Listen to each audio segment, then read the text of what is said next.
தொழுகையில் இருக்கும் பொழுது தொழுகையிட எந்த நலனுடன் தொடர்படாத ஏதாவது ஒரு விஷயத்தை ஒருத்தர் வேணுமென்றே பேசினால் அவருடைய தொழுகை முறியும். அப்போ நீங்கள் சொல்கிறீங்க 3 ரகத்தில் நீங்கள் சலாம் கொடுத்தாண்டு, அவர் சொல்கிற அப்படியாண்டு. இது ரெண்டுமே தொழுகையோட சம்மந்தப்பட்டதில்லை. ஆனால் தொழுகையிட நலனோட சம்மந்தப்பட்ட விஷயங்கள், அதை பேசுகிறது தொழுகை முறியாது. அப்போ மிஞ்சின ஒரு ரகத்தை தான் தொழுதுட்டு மறதிக்காக சுஜூது சஹ்வு செஞ்சுட்டு முடிக்கும். ஏன்னா தொழுகையில் உள்ளுக்கு இருக்கும் பொழுது கடுமையாக ஒருத்தர் சிரிக்கிறார், சிரிக்கிறார். புன்முறுவல் பூத்ததுக்கு தொழுகை முறியாது, புன்முறுவல் பூத்ததுக்கு தொழுகை முறியாது. ஆனால் ஒருத்தர் சத்தம் போட்டு சிரிக்கிறார், கடுமையாக சிரித்தால் தொழுகை முறியும்.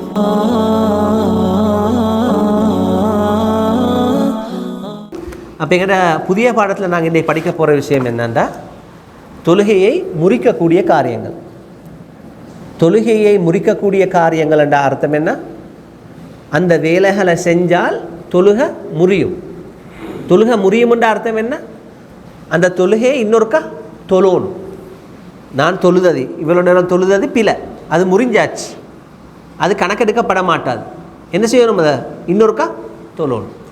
அப்படியான செயல்கள் என்னென்னன்றதை தான் பார்க்க போகிறோம். இதை செஞ்சால் அவர் 3 ரக்காத் தொழுது இருந்தாலும் கூட அந்த 3 ரக்காத்து முறிஞ்சாச்சு. அப்போ அவர் என்ன செய்யணும்? தொழுகையை ஆரம்பத்திலிருந்து தொழணும். அப்படியான கொஞ்சம் செயல்கள் இருக்கிற அதுகளை தான் நாங்கள் இப்போ பார்க்க. அதில் முதலாவது என்னென்றால், நான் தொழுகையில் இருக்கிறேன், இஷா தொழுகன்னு வைங்களேன், இஷா தொழுகையில் இருக்கிறேன், நான் 3ஆம் ரக்காத்தில் இருக்கும் பொழுது எனக்கு வுது முறியுது. வுது முறியுண்டா காத்து போகுது, போனால் வுது முறிஞ்சாச்சு. இப்போ நான் 3 ரக்காத் தொழுதேனே, அதனால நான் டக்குனு வைத்து வுது எடுத்துன்னு வந்து 4வது ரக்காத்தை தொலையுமா? அந்த 3 ரக்காத்து முறிஞ்சாச்சுண்டா நான் தொழாதது மாதிரி. அப்ப நான் வுது எடுத்துக்கொண்டு வந்து இமாமோட எனக்கு 1 ரக்காத் கிடைச்சா அந்த ரக்காத்தை தொழுதுட்டு மிஞ்சின 3 ரக்காத்து 4 ரக்காத்து ஆக்கும். அதுக்கு முந்தி இருந்த அந்த 3 ரக்காத்து முறிஞ்சாச்சு, தொழாதது மாதிரி. ரசூல் ஸல்லல்லாஹு அலைஹி வஸல்லம் அவங்க சொல்றாங்க, லா துக்பலு ஸலாத்துன் பிகைரி துஹூரின். துஹூர் என்றால் வுது என்றால் சுத்தம் இல்லாம, அப்படின்னு சொன்னா வுதுவோ தயம்முமோ அது இல்லாமல் தொழுகை கூடாது, தொழுகை கூடாது. அப்ப எங்க தொழுது கொண்டிருக்கும் போது வுது முறிஞ்சால் அதுக்கு முன்னுக்குள்ளது எல்லாமே கேன்சல். அது பிறகு நான் புதுசாக தொழணும் என்றதான் அதுல அர்த்தம். சில நேரத்துக்கு சிலாக்கள் தொழுது முடிஞ்சது பிறகுதான் அவருக்கு தெரிய வரும், ஓ மகரிபு பிறகு நான் பாத்ரூம் போய்த்து வந்தேனே என்றது. இஷா தொழுது பிறகுதான் ஞாபகம் வரும். அப்படியும் சில நேரத்துக்கு நடக்கும், தொழுது முடிஞ்சது பிறகு ஞாபகம். அப்பயும் அந்த தொழுகை கூடாது. அவர் தொழுது அந்த இஷாவை என்ன செய்யணும்? அவர் இன்னொருக்க தொழணும், திருப்பி தொழணும். ஏன்னு கேட்டா அவர் அந்த தொழுகைக்குரிய நிபந்தனை இல்லாம தொழுது. 2வது விஷயம் என்னன்னா, ஏதாவது ஒன்றை அவர் ஒருத்தர் வேணுமென்றே சாப்பிடுறார் தொழுகையில் இருக்கும் பொழுது, அல்லது தொழுகையில் இருக்கும் பொழுது ஒருத்தர் ஏதாவது ஒன்றை குடிக்கிறார். சில நேரத்துக்கு இதெல்லாம் நடக்குமான்னு நாங்கள் யோசிக்கிறோம். ஆனா எல்லாமே நடக்கிறதுக்குரிய சந்தர்ப்பம் மிக. ஆனால் நாங்கள் தெளிவாக தெரிஞ்சு கொள்ளணும், இது கூடாது. என்னது? வேணுமென்றே சாப்பிடுற அல்லது தொழுகையில் இருக்கும் போது வேணுமென்றே ஏதாவது ஒன்றை குடி. இது 2 செஞ்சாலும் தொழுகை முறிஞ்சிடும். இந்த ஹதீஸை பாருங்க, ஹதீஸ் அல்ல இது.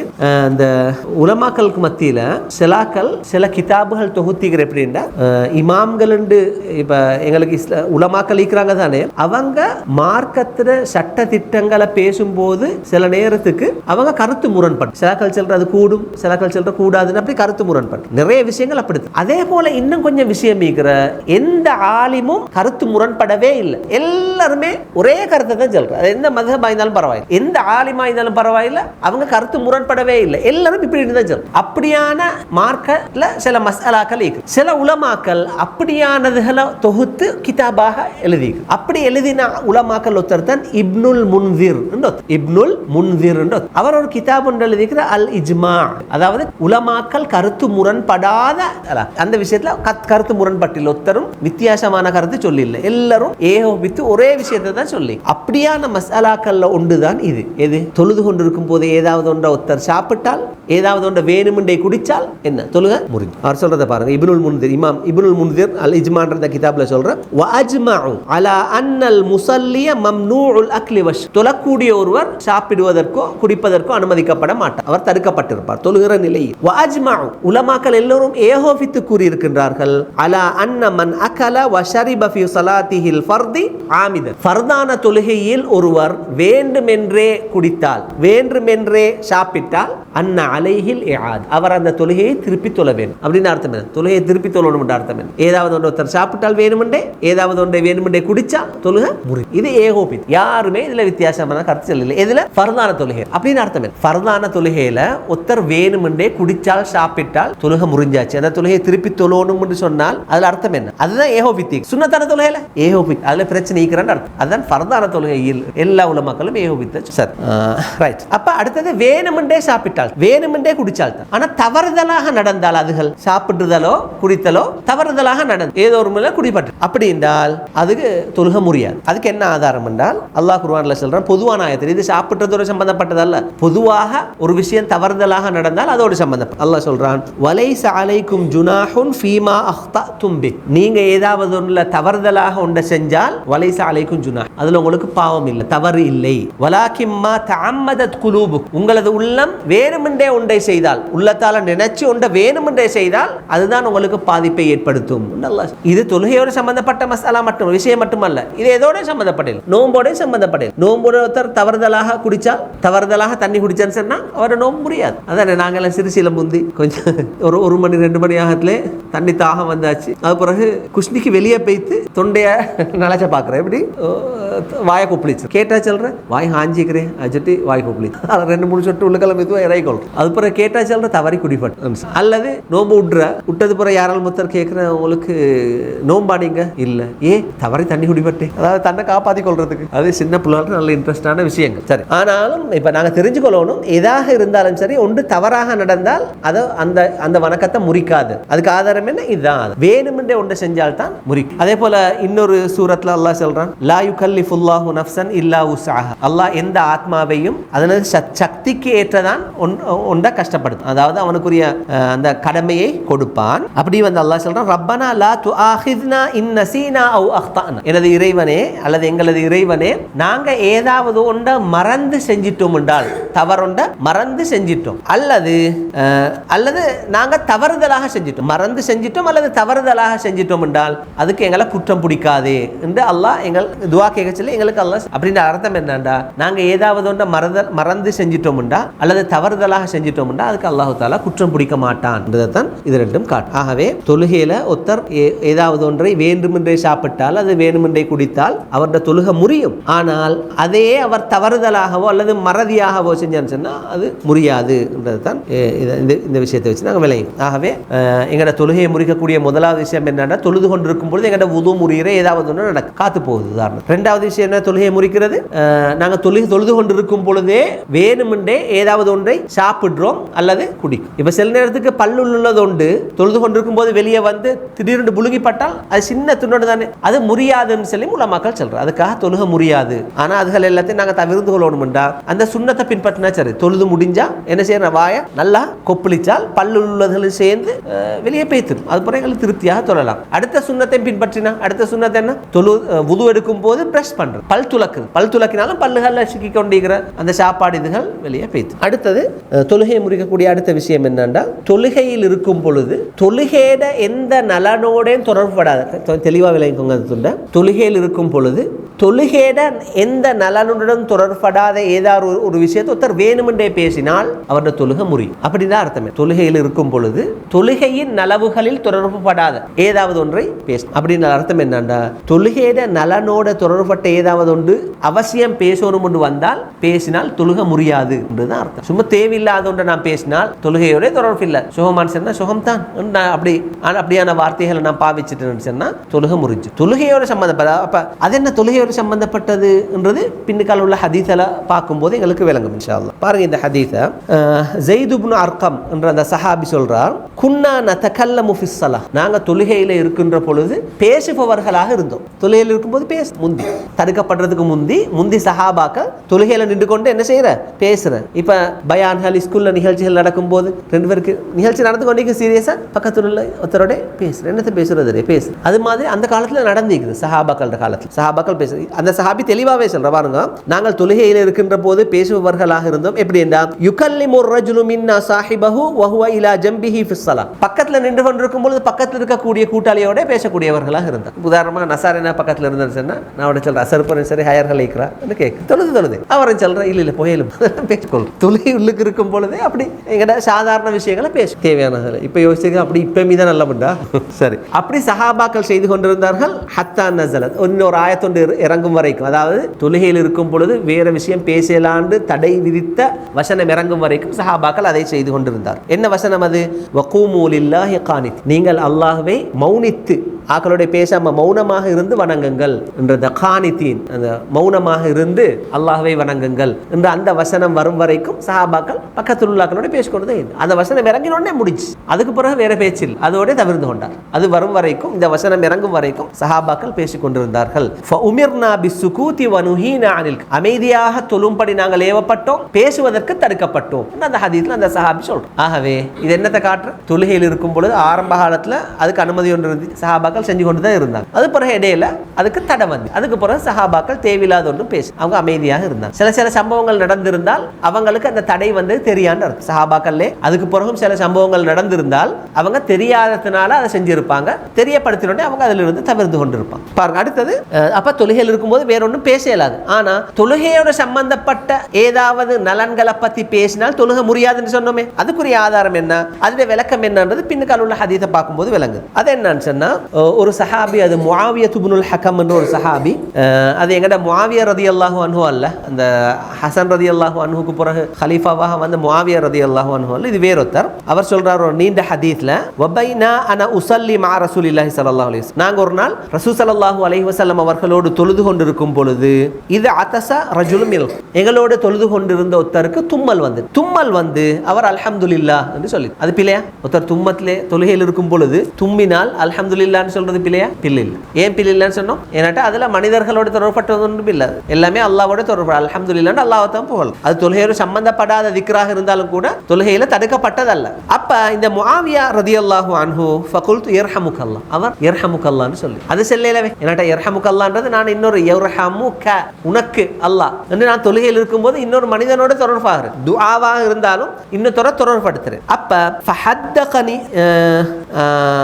அப்ப அப்படி சொன்னோடனே ஆக்கள் எல்லாம் என்ன செஞ்சுட்டாங்கன்னு சொன்னா அவரை பார்க்க தொடங்கி, அவர் யர்ஹமுக்கல்லாஹ்னு சொன்னோடனே கொஞ்சம் வித்தியாசம் தானே. இப்ப தடுக்கப்பட்டது எல்லாருக்கும் தெரியும், சஹாபாக்களுக்கு பேசுறது தடுக்கப்பட்டாச்சு. இவர் யர்ஹமுக்கல்லாஹ்னு சொன்னோடனே எல்லாரும் அவரை பார்க்க தொடங்கி. அப்படி நடக்கிறதானே, ஏதாவது ஒரு நிகழ்ச்சி நடந்து கொண்டிருக்கும் போது ஒருத்தர் வித்தியாசமாக சத்தம் போட்டா அல்லது வித்தியாசமானவளோன்னு வந்தா எல்லாருமே அப்படி பார்க்க, அப்ப எல்லாருமே இவர் அந்த யர்ஹமுக்கல்லாஹ்னு சொன்னோடனே இவரை பார்க்க தொடங்கிட்டார். பார்க்க தொடங்கினா இவருக்கு சூடாகி இவர் சொன்னாரு, வா சுக்ல உம்மியா, அவருக்கு அந்த கோபத்தை காட்டுற அந்த வார்த்தையை சொல்லிட்டு அவர் சொல்ற, மாலக்கும் தல்துருன இலைய, எல்லாரும் என்ன பார்க்கறாங்க, தொழுகையில் இருக்கும் பொழுதே அவர் பேசுறாங்க. தடுக்கப்பட்டாச்சு. யர்ஹமுக்கல்லாஹ்னு தொழுகையில சொல்லணும்ன்றதும் அவருக்கு தெரியாது, தொழுகையில பேசுறது தடுக்கப்பட்ட விஷயம் தெரியாது. யர்ஹமுக்கல்லாஹ்னு சொல்லியாச்சு, ஆக்கள் திரும்பி பார்த்தோன்னே கோபம் வந்து அதை விட கூட பேசியாச்சு. என்ன, எல்லாரும் என்ன பார்க்கற, மாலக்கும் தல்துருன இலைய, எல்லாரும் என்ன பார்க்கற என்று அவர் சொல்லிட்டார். அதுக்கு பிறகு ஆக்கள் ஃபதரபல் கௌமு பிஐதீஹிம் அலா அஃப்காதி, அதுக்கப்புறம் ஆக்கள் இப்படி தட்டுறவட கால் தொடையில தட்டின என்று வார். இது இமாமுக்கு பிழை வந்ததல்லையே,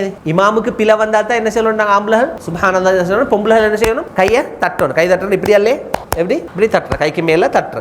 இது இங்க தவறு மஅமூமால நடக்குது ஒருத்தர். அப்ப ஆக்கள் தொடக்கி இப்படி தட்டு. அப்ப அவருக்கு விளங்கிச்சு, முஆவியா ரலியல்லாஹு அன்ஹுக்கு விளங்கிச்சு, எனக்கு சத்தம் போட வானம் தான் இவங்க தட்டுறன்னு சொல்லி எனக்கு அதுக்கு பதில் ஒன்று கொடுக்கறதுக்கு இருந்துச்சு. ஆனாலும் சக்கத், நான் மௌனித்தேன்.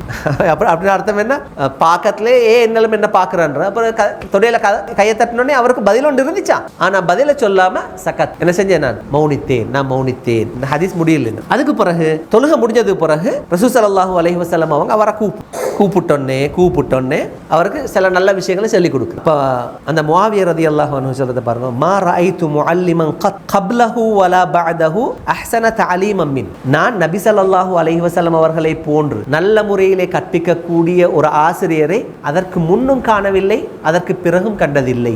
உண்மையிலே இந்த ஹதீஸ்களை நாங்கள் வாசிக்கும் போது சில சட்டங்களோடு சம்பந்தப்படுத்தித்தான் இந்த ஹதீஸ்களை வாசிக்கிறோம். ஆனா அதுக்கு உள்ளுக்கால எங்களுக்கு எவ்வளவு அஹ்லாக்களை படிச்சு தரேன்னு பாருங்களேன். இனத்துல நாங்க எப்படி எங்கட மாணவர்களோட நடந்து கொள்ளணும்னு சொல்லி, ஆசிரியர்கள் மாணவர்களோட எப்படி நடந்து கொள்ளணும்ன்றது, ஆசிரியர்களுக்கும் 1000 பிரச்சனை நீக்கும், ஆனாலும் கூட அந்த பண்பாடுகளை மறக்கப்படாது. பாருங்க, இதுல இந்த இவர் ஒரு தவறொன்று செய்யறாரு, தவறொன்று சொன்னோடனே அதை திருத்தி கொடுக்கிறார். எப்படி திருத்தி தந்தான்னு சொல்றதுக்கு முந்தி அவர் சொல்றார், இவரை மாதிரி ஒரு ஆசிரியரை நான் கண்டதே இல்லை, முன்னுக்கும் கண்டில் இது பிறகும் காண மாட்டேன். ஏன் என்றால் எனக்கு இவ்வளவு தவறு நடந்துச்சு, தவறு நடந்ததுக்கு பிறகும் அவரு மா தரபனி, நபி எனக்கு அடிக்கவில்லை, வலா கஹரனி, என்னை அதட்டவில்லை, வலா ஷதமனி, எனக்கு ஏசவில்லை.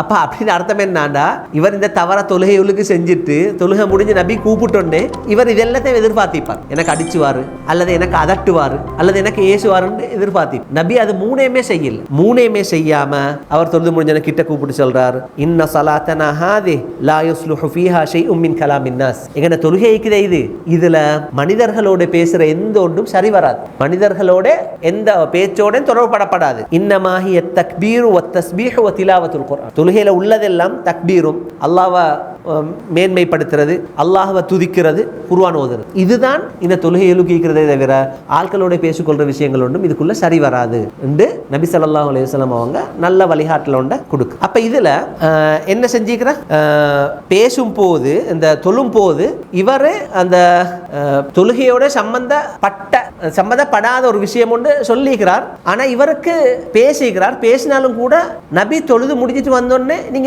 இன்னொரு திருப்பி தொழுங்கன்னு சொல்லல. திருப்பி தொழுங்கன்னு சொன்னா இல்ல, இரஹமுக அல்லாஹ்னு சொன்னது வேற, இரஹமுக அல்லாஹ்னு சொன்னது வேற. அது பிலான்னு சொல்லி சஹாபாக்கள் அப்படி கையை அடிச்சோன்னே இவர் என்ன சொன்னாரு, எல்லாரும் என்ன பாக்குறேன் அந்த வார்த்தை தொழுகையோடு சம்பந்தப்பட்டதா? தொழுகையோடு சம்பந்தப்பட்டது அல்ல, எல்லாரும் என்ன பாக்குறன்றது. ஆனாலும் நபி தொழுது முடிஞ்சு வந்தது பிறகு தொழுகை இன்னொரு தொழுங்கன்னு சொல்லல. அவர் தெரியாது அவருக்கு ஜஹல், இந்த சட்டம் அவருக்கு தெரியாது. தவறுதலாகன்றதை விட தெரியாதுன்றதுதான் சரியாக. அப்ப தெரியாத ஒரு தவறு நடக்கும் போது, தெரியாத ஒரு தவறு தெரியாத ஒரு தவறு நடக்கும் போது அது தொழுகையில பாதிப்பொண்டை ஏற்படுத்தாதுன்றது இது காட்டுது இல்லையா? அடுத்த விஷயத்தை பாருங்க. பேசுறார் ஒருத்தர் ஒரு விஷயத்தை பேசுறார், ஆனால் அது தொழுகையோட சில நலனோட சம்பந்தப்பட்டது. பெரிய பேச்சுவார்த்தை நடக்கும், அதுவும் கூட தொழுகையை முறிக்காது. அதுக்கு ஆதாரம் என்னன்னா, ஒரு நாள் ரசூல் ஸல்லல்லாஹு அலைஹி வஸல்லம் அவங்க ஒரு தொழுது கொண்டு இருக்கிறாங்க. அந்த ஹதீஸ் அறிவிக்கக்கூடியவர் சொல்றார், பெரும்பாலும் அசராத்தான் நீக்கும். நபி ஸல்லல்லாஹு அலைஹி வஸல்லம் அவங்க அசர் தொழுகையை 2 ரக்காத் தொழுதுட்டு சலாம் கொடுத்துட்டு நபி அந்த பள்ளியிலே முன்னுக்கு இருந்த ஒரு மரக்குத்தியாக இருக்கல, ஹஷபா என்று வர ஒரு பலகை ஒன்று கிட்ட, ஒரு கம்பு கிட்ட பேய்த்து அப்படி சாஞ்சு கொண்டு இருக்கிறார். பள்ளிக்கு முன்னுக்கு இருந்த ஒரு இதுல அதுல கையை வச்சுக்கொண்டு இப்படி கையை பிடிச்சுக்கொண்டு அப்படி சாஞ்சு கொண்டு இருக்கிறார். அந்த சபையில அபூபக்கர் ரலியல்லாஹு அன்ஹும் இருந்தார், உமர் ரலியல்லாஹு அன்ஹும் இருந்தார்கள். ஃபஹாபா யுகல்லிம், ஆனா அவங்களுக்கும் பேசுறதுக்கு பயம் நபியோடு. பாருங்க, இந்த ஹதீஸ் அறிவிக்கிறவர் சொல்றார், நபி அசர் தொழுகையில 2 ரக்காத்தை தொழுதுட்டு சலாம் கொடுத்துட்டார். அப்ப சஹாபாக்களுக்கு விளங்கிச்சு, இங்கேயோ பிரச்சனையோ நீக்கிறன்றது விளங்கிச்சு. அந்த சபையில ஒரு கொட சஹாபாக்கள் இருந்தா. ஆனா இந்த ஹதீஸ் அறிவிக்கிறவர் என்ன சொல்ற, இந்த சபையில அபூபக்கரும் இருந்தா உமரும் இருந்தாங்க. அப்படின்னு அர்த்தம் என்னன்னா, நபிக்கு நெருக்கமான 2 பேர் இருந்தார். ஆனா அந்த 2 பேருக்கும் கூட நபியோட பேசி பேசுறது பயம். அப்படி ஈக்கிற எல்லா சமூகத்திலும் ஈக்கிற சலாக்கள் ஈக்கிற அவங்களுக்கு ஒரு பயமண்ட இனத்துல, நடுங்கிற பயம் அல்ல இனத்துல, மரியாதை கலந்து ஒரு பயம் உண்டு. நாங்க இப்படி அவர்கிட்ட இப்படி கேட்கின்ற ஒரு இது உண்டு, கூச்சம் உண்டு. அது அந்த காலத்துல இருந்து வந்த ஒரு இது உண்டு தான். அப்ப அபூபக்கர் உமரும் இந்த 2 பேருமே பேசல, ஏன்னா அவங்களுக்கு பயம். இன்னொருத்தர் இருந்தார், அவருக்கு நபி அவரை கூப்பிடுறார் துல் யதைன் என்று, 2 கைகளை உடையவர், துல் யதைன் என்று நபியே அவரை கூப்பிட்டு. அப்படி ஒருத்தர் இருந்தார். நான் என்ன கொஞ்சம் பார்த்துக்கொள்ளலாம் பேச்சு, அவரை துல் யதைன் என்று கூப்பிடுறான்னு சொல்லி எனக்கு தெரியாமல் கொஞ்சம் பார்த்துக்கொள்றதுக்கு ஷுவர் இல்லை. நான் அடுத்த கிளாஸ் வரும்போது சொல்றேன் ஏன் துல் யதைன் என்று அவரை கூப்பிடுறேன். நபியும் அவரை துல் யதைன் என்று தானே கூப்பிடுறேன். துல் யதைன் என்ற கருத்து என்ன, 2 கைகளை உடையவர், ஏதோ ஒரு காரணம் உண்டு. அப்ப அவர் என்ன செஞ்சாருன்னு சொன்னா, நபி ஸல்லல்லாஹு அலைஹி வஸல்லம் அவங்க கிட்ட பேய்த்து கேட்கிறார். அப்ப 2 ரக்காத்துல சலாம் கொடுத்தோன்னே சலாக்கலைக்கு சலாம் கொடுத்தோன்னே போற குரூப் இருக்கிற, அப்படி ஒரு குரூப் பேய்த்து ஏன் பேய்த்த சலாம் கொடுத்தோன்னே தொழுக முடிஞ்சே அவங்க பேய்த்துட்டாங்க. ஏன்னாட்டா நபியோட காலத்துல சில சட்டங்கள் புதுசாக வர, பழைய சட்டங்கள் மாற்றப்படுற, அப்படியெல்லாம் மீக்கிறதானே. அப்படி ஏதாவது ஒரு நல்ல எண்ணத்துல சலாம் கொடுத்தோன்னே சில சஹாபாக்கள் எழுப்பி பேய்த்துட்டாங்க. ஆனா இன்னும் சில சஹாபாக்களுக்கு யோசனை என்னத்தையோ நடந்திருக்கிறாண்டு, இவங்க 2 பேருக்கும் பேசுறதுக்கு பயம். அப்ப துல் யதைன் என்ற அந்த சஹாபி நபி ஸல்லல்லாஹு அலைஹி வஸல்லம் அவங்க கிட்ட பேய்த்து கேட்கிற, அனசீத அம் கசுரத், நபியே உங்களுக்கு எந்தையாலும் மறந்தா இல்லாட்டி தொழுகை சுருக்கப்பட்டா கேட்க. அப்ப நபி சொல்ற, லம் அன்ச வலம் தக், எனக்கு மறக்கவும் இல்லை தொழுகை சுருக்கப்படவும் இல்லை. அப்ப நபிக்கு ஓட்டமே, அதாவது ஞாபகமே இல்லை, மறந்துன்றது சுவரே. தொழுகை எனக்கு மறக்கவும் இல்லை சுருக்கப்படவும் இல்லைன்ற அர்த்தம் என்ன, நபிக்கு மறந்துன்றது உறுதியாகியாச்சு. அப்ப துல் யதைன் சொல்ற, பலா கத் நசீத், உங்களுக்கு மறந்த, நீங்க 2 ரக்காத் தொழில் பாருங்க. இடத்துல எவ்வளவு பேச்சுவார்த்தை நடந்திருக்கும். இப்ப இந்த துல் யதைன் ரலியல்லாஹு அன்ஹு பேசி பேசுறதுக்கு முந்தி ஆட்களும் பேசிக் கொண்டிருக்கிறேன், தொழுகை சுருக்கப்பட்டிக்குமோ சலாம் கொடுத்தோன்னே கொஞ்சம் சஹாபாக்கள், சில சஹாபாக்கள் எழுப்பி பேய்த்தாங்க, இன்னும் சில சஹாபாக்கள் அவங்களுக்குள்ள பேசிக்கொண்டாங்க. அப்ப அபூபக்கர் ரலியல்லாஹு உமர் ரலியல்லாஹு சும்மா வாங்கிக்கும், அவங்களும் பேசிக்கொண்டு தான் இருந்திருக்கும். அப்ப இடத்துல பெரிய ஒரு பேச்சுவார்த்தையும் நடந்திருக்கிறேன். அதுக்கு பிறகு துல் யதைன் ரலியல்லாஹு அன்ஹு பேய்த்து நபியோட பேசின இந்த விஷயம் எல்லாம், இது நான் இப்ப ஹதீஸ் சொன்ன மாதிரியா பேசிக்கும், அங்க எவ்வளவோ விஷயம் நடந்திருக்கும் பேசும்போது. அப்ப இவ்வளவோ பேச்சுவார்த்தை நடந்திருக்கும் தானே பாருங்க. அதுக்கு பிறகு இதெல்லாம் நடந்த பிறகு நபி விளங்கி கொள்றார், என்ன மறந்துதான் சொல்லி ஃபஸல்லா ரக்அத்தைன், அது பிறகு திரும்ப மிஞ்சின 2 ரக்காத்தையும் தொழுதார். அப்படின்னு அர்த்தம். அப்படின்னு அர்த்தம் என்ன? 5 தொடங்கின அர்த்தம் தொழுக முறியில்லைன்ற அர்த்தம். இவ்வளவு பேச்சுவார்த்தை நடந்தாலும் என்ன நடக்கல? தொழுக முறியில்லை. தொழுக முறிஞ்சிருந்தால் நபி என்ன செஞ்சிருப்பார்? திரும்ப 4 ரக்காத்தையும் தொழுது. இவ்வளவு பேசினது பிறகும் தொழுக முறியில்லை, நபி மிஞ்சின 2 ரக்காத்தையும் தான் தொழுது. அப்படின்னு அர்த்தம் என்ன? இந்த ஹதீஸில் நாங்க என்ன விளங்குறோம்னு சொன்னா, பேசினால் தொழுகை முறியும், ஆனா தொழுகையோட நலனோட சம்பந்தப்பட்ட விஷயங்களை பேசும்போது தொழுக முறியாது. அதே மாதிரி எங்கடா ஹஸ்ரத்துக்கு உதாரணத்துக்கு 1 ரக்காத் 3 ரக்காத்துல சலாம் கொடுத்தனவே எங்களை உதாரணத்துக்கு நாங்க அவர்கிட்ட சொல்றோம், அவர் பேசாம இருக்கிறார் சஃபர்லாம் அதெல்லாம் சொல்லிக்கொண்டு இருக்கிறோம். நாங்க சொல்றவர்கிட்ட நீங்க 3 ரக்காத்துல சலாம் கொடுத்தானு சார், அப்படியா அவர் எழுப்பி 1 ரக்காத் தொழுகிறார். அப்ப நீங்க சொல்றீங்க 3 ரக்காத்துல நீங்க சலாம் கொடுத்தாண்டு, அவர் சொல்ற அப்படியாண்டு. இது ரெண்டுமே தொழுகையோட சம்பந்தப்பட்டது, ஆனா தொழுகையோட நலனோட சம்பந்தப்பட்ட விஷயங்கள். அதை பேசுறது தொழுக முடியாது. அப்ப மிஞ்சின 1 ரக்காத்தை தான் தொழுதுட்டு மறதிக்காக சுஜூது சஹு செஞ்சுட்டு முடிக்கும். தக்பீர் கட்டு தக்பீர் கட்டி தொழணும் 2 ரக்காத்தை, அதாவது 2 ரக்காத்தை தொழணும். தக்பீர் கட்டி ஃபுல்லாகவே 2 ரக்காத்தை தொழணும். அப்ப நபி ஸல்லல்லாஹு அலைஹி வஸல்லம் எப்படி சஜதா சஹு செய்யும். நான் அதை விளக்கமா சொல்லல, என்னட்டு எங்க அடுத்த பாடம் அந்த மறதிக்காக சுஜூது செய்யறதோட சம்பந்தப்பட்ட பாடம் ஆச்சுட்டு நான் அதை விளக்கமாக சொல்லல. இங்க எங்களுக்கு தேவை என்னன்னு சொன்னா, நபி முன்னுக்கு இவ்வளவு பேசினதுக்காக தொழுகை முறிஞ்சி என்று ஆரம்பத்திலிருந்து தொழில். அப்ப தொழுகையில நலனுக்காக இவ்வளவு பேச்சுவார்த்தை நடந்ததுனால அவர் தொழுகையை முழுமைப்படுத்தினாரே தவிர ஆரம்ப தொழில் முன்னுக்கு ஒருத்தர் போய் தொழணும் செல்னாலும் தொழுக முடியாது. ஆனா முன்னுக்குள்ளால இழுத்து விட்டுட்டு செல்ல மேலும் அவருக்கு முன்னுக்குள்ளாட்ட தொழுக முடிஞ்சு முன்னுக்காகி தொழுங்கன்னு சொல்லி அவருக்கு பின்னுக்காக அதெல்லாம் அவசியமானது. தொழுகிற நலனோட சம்பந்தப்பட்ட இப்படி செய்யல். அதே போல எங்கட அரூஸ் நானா தெரியுமா, எங்க பக்கத்து எங்க நானா எங்கட பெரியம்மா மௌத்தான நேரம் அவர் தான் தொழுவிச்சால் அவர் சத்தம் போட்டு சூரத்துல் ஃபாத்திஹா, டென்ஷன் தானே அவருக்குன்னு டென்ஷன், அதில் அவர் சத்தம் போட்டு சூரத்துல் ஃபாத்திஹா ஓத ஆரம்பிக்கும். அப்போ அவருக்கு எவ்வளோ சொல்லி பார்த்த விளங்கல. பிறகு நானும் தன் சென்னைக்கும் சத்தம் என்றோடனே அவர் விலகி சத்தம் போடுற தரலான்னு பிறகு நிப்பாட்டி மௌனமா என்றோடனே அவர் மௌனமாக. அப்போ இடத்துல மௌனமாகன்னு சொல்லத்தான் ஊனும் இது, இல்லாட்டி ஏலா அந்த அது அவசியம். தொழுகையோட நலனோடு சம்பந்தப்பட்டது, அதால தொழுகை முடியாது. அதுதான் இந்த விஷயம் காட்டும். சரி, அடுத்தது தொழுகை முறிக்கக்கூடியது 3வது விஷயம் நாங்கள் பார்த்தது. அப்புறம் 4வது விஷயம் என்னன்னு சொன்னா, தொழுகையில் உள்ளுக்கு இருக்கும் பொழுது கடுமையாக ஒருத்தர் சிரிக்கிறார். புன்முறுவல் பூத்ததுக்கு தொழுகை முடியாது. புன்முறுவல் பூத்ததுக்கு தொழுகை முடியாது. ஆனால் ஒருத்தர் சத்தம் போட்டு சிரிக்கிறார், கடுமையாக சிரிச்சால் தொழுகை முறியும். இதுக்கு ஹதீஸ் வரவே தேவையில்லை, நேரத்தோட வந்து அந்த ஹதீஸே போதும். என்னது? தொழுகை உள்ளுக்கு இருக்கும் பொழுது எதே கூடாது, பேசுறதே கூடாதுன்னு வரது. பேசுறதே, அதாவது தொழுகையோட சம்பந்தப்படாத எந்த விஷயத்தையும் பேசுறதே கூடாதுன்னு வந்தா சிரிக்கிறது கூடவே கூடாதுன்றத வழங்குற. அதை பத்தி இமாம் இப்னுல் முன்திர் அவட அந்த இஜ்மான் அந்த கிதாப்ல சொல்றத பாருங்க. வஅஜ்மஉ அலா அன்ன الضحك يفسد الصلاة. உலமாக்கள் எல்லாரும் ஏகோபித்து சொல்லிக்கிறாங்களாம், தொழுகையில் கடுமையாக சிரிக்கிறது தொழுகையை பாலாக்கும், தொழுகையை முறிக்கும். அப்படி நடந்தால், உதாரணமாக நான் துஹர் தொழும் போது 2வது ரக்காத்துல நான் கடுமையாக சிரிச்சிட்டு யார் ஒருத்தர் சிரிப்பூட்டி எப்படியோ சிரிச்சிட்டேன் என்றால் அதோட தொழுகை முறிஞ்சாச்சு. அவர் சலாம் கொடுக்க வந்தவில் ஒன்றும் தெரியல, தொழுகை முறிஞ்சாச்சு. அவர் ஆரம்பத்துல தொழுகையை தொழணும். 2 ரக்காத்துல தானே முடிச்ச, நான் சொல்லி மற்றதை அவருக்கு பூர்ணப்படுத்த இயலாது. அவர் தொழுகையை முறிஞ்சாச்சு, அவர் ஆரம்பத்திலிருந்து தொழணும். அடுத்தது 5வது விஷயம் என்னன்னு சொன்னா, தொழுகையில் உள்ள ஏதாவது ஒரு மெயினான ஒரு இதை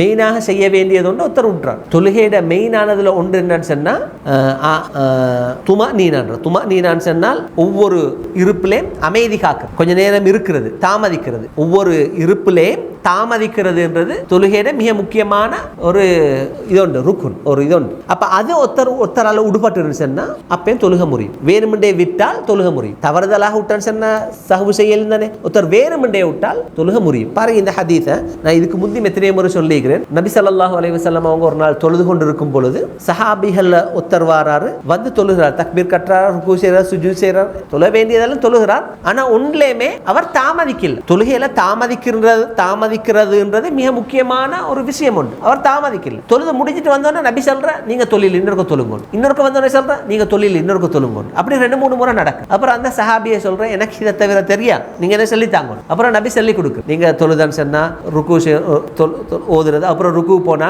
அதுல நீங்க தாமதிக்கணும். அதுக்கப்புறம் நீங்க சமி அல்லாஹ் லிமன் ஹமீதான்னு நிலைக்கு வாங்க. அதுக்கப்புறம் அதுல நீங்க தாமதிக்கும், ஹத்தா தத்மஇன்ன நீங்க தாமதிக்கணும் சொல்லலாம். அந்த தாமதித்தல் என்றதை உட்றதுனால உங்களை தொழுகை கூடில்லை. அதனாலதான் தொழுகையை திருப்பி சொல்லி இது அந்த ஹதீஸுக்கு நாங்க ஒரு காரணம் சொல்லும், அது நபி படிச்சு கொடுக்கறதுக்காகத்தான் அதை செஞ்சிக்கிற. இல்லாட்டி ஒருத்தர் தெரியாம ஒன்று செஞ்சதுக்கு பிரச்சனை இல்லை தானே. மறதியாக செஞ்சால் அவர் சஹவு செய்யணும் தானே சொல்லி நீங்களுக்கு சொல்லும். அது நபி ஸல்லல்லாஹு அலைஹி வஸல்லம் அவங்க படிச்சு கொடுக்கறதுக்காக செஞ்சிருந்தாலும் கூட அதுல இன்னொரு விஷயம் நாங்க விலகிக் கொள்றோம். தொழுகையிட மிக முக்கியமான ஏதாவது ஒரு பகுதியை விட்டான்னு சொன்னாலும் அந்த பகுதியை செய்யாம தொழுகை கூடாது, தொழுகை முறியும். அப்ப அந்த தொழுகை அவர் திருப்பி தொழணும் என்றதை நாங்க அந்த ஹதீஸ்ல இருந்து விளங்குறோம். அப்ப சுருக்க சுருக்கமாக சொல்ல போனால் இன்றைக்கு நாங்கள் பார்த்தது தொழுகையை முறிக்கக்கூடிய காரியங்கள். தொழுகையை முறிக்கக்கூடிய காரியங்கள்ல முதலாவது என்னென்றால், ஒருத்தர் தொழுது கொண்டிருக்கும் பொழுது அவருடைய வுது முறியுது. வுது முறிஞ்சால் அவருடைய தொழுகை முறிஞ்சாச்சு. அவர் 2 ரக்காத் லுஹர்ல 2 ரக்காத் தொழுது பிறகு வுது முறிஞ்சால் அவர் டக்குனு போய் வுது எடுத்துக்கொண்டு வந்து 3வது ரக்காத் தொலையுமா? அவர் ஆரம்பத்தில் இருந்தே தான் தொழணும். அதுதான் வுது முறியறன்ற தொழுகை முறியறன்னு சொன்னால் அர்த்தம். அடுத்தது தொழுகையில் இருக்கும் பொழுது ஒருத்தர் வேணுமென்றே ஒன்றை என்ன செய்யறார்? சாப்பிடுறார் அல்லது குடிக்கிறார். அப்பயும் அவருடைய தொழுகை முறியும். அடுத்தது ஒருத்தர் தொழுது கொண்டிருக்கும் பொழுது தொழுகையோடு சம்பந்தப்படாத தேவையில்லாத விஷயங்களை பேசிக்கொண்டிருக்கிறார். தொழுகையில் இருக்கும் பொழுது சிலக்கள் ஹுத்பால் இருக்கும் பொழுதும் பேசிக்கொண்டிருக்கிறார். அதே மாதிரி தொழுகையில் இருக்கும் பொழுதும் ஒருத்தர் பேசிக்கொண்டிருந்தால் தேவையில்லாத ஒன்றை பேசினால் அவருடைய தொழுகை முறியும். ஆனால் அதுல ஒரு விதிவிலக்கு இருக்குது. என்ன விதிவிலக்கு? தொழுகையிட நலனோட சம்பந்தப்பட்ட ஏதாவது ஒன்றாக இருந்தால், அதுக்கு அந்த ஹதீஸை பார்க்கும்போது உங்களுக்கு விளங்கும் தொழுகையில நலன்டா என்ன. தொழுகையில நலன்டா என்ன? ஒருத்தர் தொழுகையில ஏதாவது ஒன்று மறந்துட்டார், அப்படியான ஏதாவது ஒரு விஷயம் உண்டு, அவருக்கே மறந்தான்றது அவருக்கே தெரியாது. அப்ப அவருக்கு தெரியப்படுத்தணும்னா பேசணும். அப்படியானவர்கள் பேசுறதுனால தொழுகை முறியாது.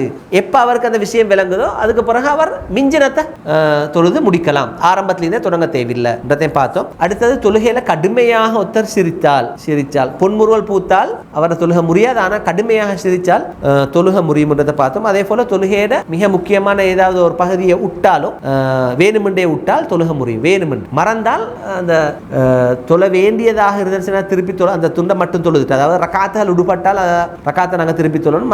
மற்றும்படி ஏதாவது சின்ன பகுதியில் உடுபட்டால் மறதியாக உடுபட்டால் அதுக்கு சஹவு செஞ்சால் சரி, வேணுமென்றே விட்டால் அந்த தொழுகை முறியும். அடுத்து நாங்கள் பார்த்தோம் இது தொழுகையை முறிக்கக்கூடிய காரியங்கள். இன்ஷா அல்லாஹ் நாங்கள் எங்கள் அடுத்த பாடத்தில் தொழுகையில் மறதிகள் ஏதாவது வந்ததுன்னு சொன்னால் எப்படி நாங்கள் நடந்து கொள்ளணும், அந்த தொழுகையை பூர்வப்படுத்தணும் நாங்கள் பார்ப்போம்.